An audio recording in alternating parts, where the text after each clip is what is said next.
ಉಪನಗರದ Bengaluru city ಹಾಸ್ಪಿಟಲ್ನ 1ನೇ ವರ್ಷದ ಆಚರಣೆಯನ್ನ ಹೃದಯ ತಜ್ಞ ಹಾಗೂ ಬೆಂಗಳೂರು ಗ್ರಾಮಾಂತರ ಲೋಕಸಭಾ ಸದಸ್ಯರಾದ ಡಾಕ್ಟರ್ ಮಂಜುನಾಥ್ ದೀಪ ಬೆಳಗಿಸುವುದರ ಮೂಲಕ ಈ ಒಂದು ವಾರ್ಷಿಕೋತ್ಸವವನ್ನು ಆಚರಿಸಲಾಯಿತು.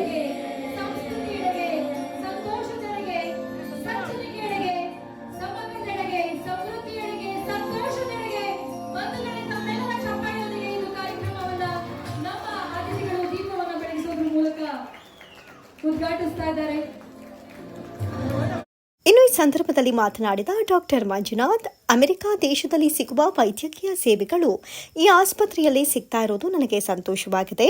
ಇತ್ತೀಚಿನ ದಿನಗಳಲ್ಲಿ ವೈದ್ಯಕೀಯ ಸೇವೆ ದುಬಾರಿ ಆಗ್ತಾ ಇರೋದು ತುಂಬಾ ಕಳವಳ ವ್ಯಕ್ತಪಡಿಸುವಂತಹ ಸುದ್ದಿ. ಆದರೆ ಈ ಹಾಸ್ಪಿಟಲ್ನಲ್ಲಿ ಹಣಕ್ಕಿಂತ ಸೇವೆಯೇ ಮುಖ್ಯ ಅನ್ನೋ ವೇದವಾಕ್ಯವಿರೋದು ನನಗೆ ತುಂಬಾ ಸಂತೋಷ ತಂದಿದೆ ಎಂದರು. ನಾನು ನನ್ನ ಜೀವನದ ಉದ್ದಕ್ಕೂ ಕೂಡ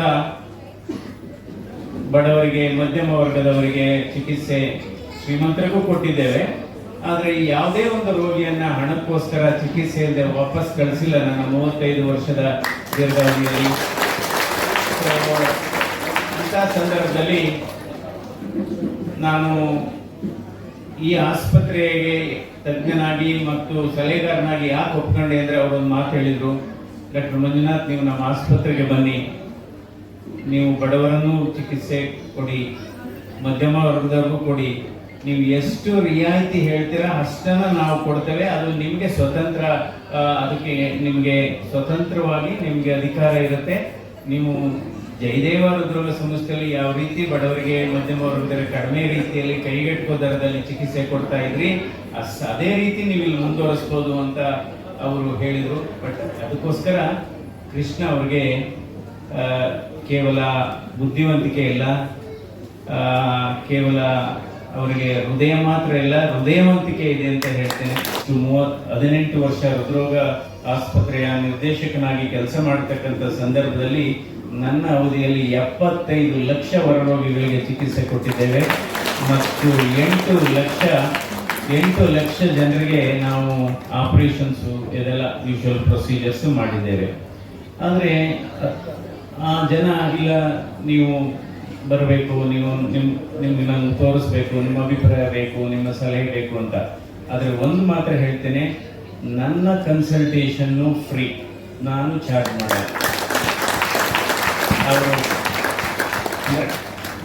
ಸೊ ಈ ರೂರಲ್ ಹಳ್ಳಿಯ ಭಾಗದಲ್ಲಿ ಅಥವಾ ಸೆಮಿ ಅರ್ಬನ್ ಅಂತ ಏನ್ ಹೇಳ್ತೀವಿ, ಇಂಥ ಆಸ್ಪತ್ರೆಗಳು ಬರಬೇಕಾಗುತ್ತೆ. ಯಾಕೆಂದ್ರೆ ಗುಣಮಟ್ಟದ ಚಿಕಿತ್ಸೆಯನ್ನ ಇಲ್ಲಿ ರಿಯಾಯಿತಿ ದರದಲ್ಲಿ ಕೊಡ್ತಕ್ಕಂಥ ವ್ಯವಸ್ಥೆ ಇದೆ. ಸೊ ನಾನು ಸುಮಾರು 8,000 ರೋಗಿಗಳನ್ನ ಅವರು ಟ್ರೀಟ್ ಮಾಡಿದ್ದಾರೆ ಲಾಸ್ಟ್ 1 year ಅಲ್ಲಿ. ಇಲ್ಲೂ ಕೂಡ ಎಲ್ಲಾ ರೀತಿಯ ಸೌಲಭ್ಯಗಳಿದೆ. ಯಾಕೆಂದ್ರೆ ಅಮೆರಿಕ ದೇಶದಲ್ಲಿ ಯಾವ ಸೌಲಭ್ಯಗಳಿದೆ ಆಸ್ಪತ್ರೆಗಳಲ್ಲಿ, ಇವತ್ತು ಕೆಂಗೇರಿ ಬೆಂಗಳೂರು ಆಸ್ಪತ್ರೆಯಲ್ಲೂ ಅದೇ ಸೌಲಭ್ಯಗಳಿದೆ. ಅದೇ CT ಇದೆ, ಅದೇ MRI ಇದೆ, ಆಪರೇಷನ್ ಥಿಯೇಟರ್ಸ್ ಇದೆ, ICU ಇದೆ ಮತ್ತು ಎಲ್ಲಾ ರೀತಿಯ ಸ್ಕೀಮ್ಗಳು ಕೂಡ ಇದೆ. ಇವತ್ತು ಆಯುಷ್ಮಾನ್ ಭಾರತ್ ಸ್ಕೀಮ್ ಆಗ್ಬೋದು, ಯಶಸ್ವಿನಿ ಸ್ಕೀಮ್ ಆಗ್ಬೋದು. ಅದರಿಂದ ಇವತ್ತು ಒಂದು ಅಧ್ಯಯನ ಕೂಡ ಇದೆ, ನಮ್ಮ ಜನರಿಗೆ ಇವತ್ತು 30% ಇಂತಹ ಆಸ್ಪತ್ರೆಗಳು ಬಡವ, ಮಧ್ಯಮ ವರ್ಗದವರಿಗೂ ಕಡಿಮೆ ದರದಲ್ಲಿ ಸೇವೆ ನೀಡಬೇಕು ಹಾಗೂ ತಾಲೂಕು ಮಟ್ಟದಲ್ಲಿ ಸಹ ಇಂತಹ ಆಸ್ಪತ್ರೆಗಳು ಬರಬೇಕು ಎಂದರು.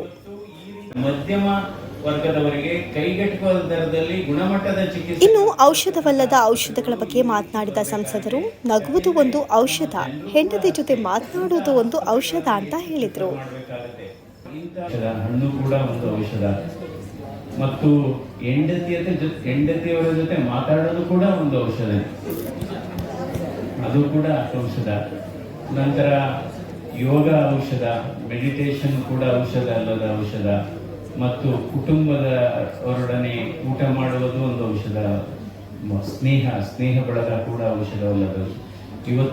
ನಂತರ ಡಾಕ್ಟರ್ ಮಂಜುನಾಥ್ ಅವರಿಗೆ ಸನ್ಮಾನ ಮಾಡಿ ಗೌರವಿಸಲಾಯಿತು.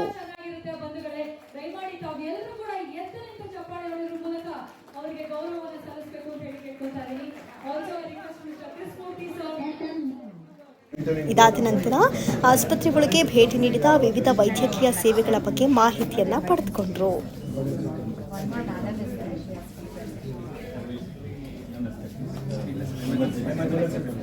like Dr. Anupama sir, same. We have 4 team members. So how many beds? We have around 8-9. ಇದೇ ವೇಳೆ ಡಾಕ್ಟರ್ ಮಂಜುನಾಥ್ ಅವರನ್ನ ಸ್ಥಳೀಯ ಜನರು ಭೇಟಿ ಮಾಡಿ ಅವರ ನೆನಪಿಗಾಗಿ ಬದಲಾವಣೆಯಲ್ಲಿ ಒಂದು ಗಿಡ ನೆಡೋದ್ರ ಮೂಲಕ ಸಾರ್ವಜನಿಕರ ಹೃದಯ ಗೆದ್ದರು.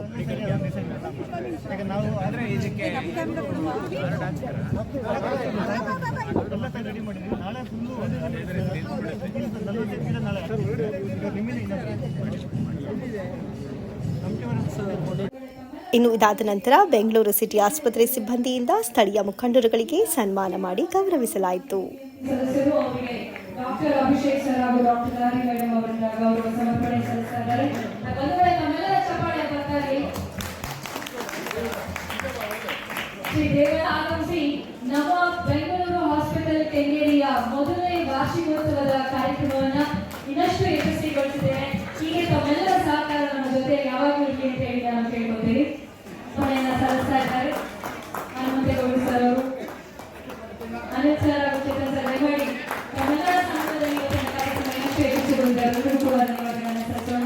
ವಿಡಿಯೋ ಇಷ್ಟವಾದಲ್ಲಿ ಲೈಕ್ ಮಾಡಿ, ಶೇರ್ ಮಾಡಿ. ನೋಡ್ತಾ ಇರಿ ವಿಜಯ ವಿಶ್ವವಾಣಿ ಯೂಟ್ಯೂಬ್ ಚಾನಲ್.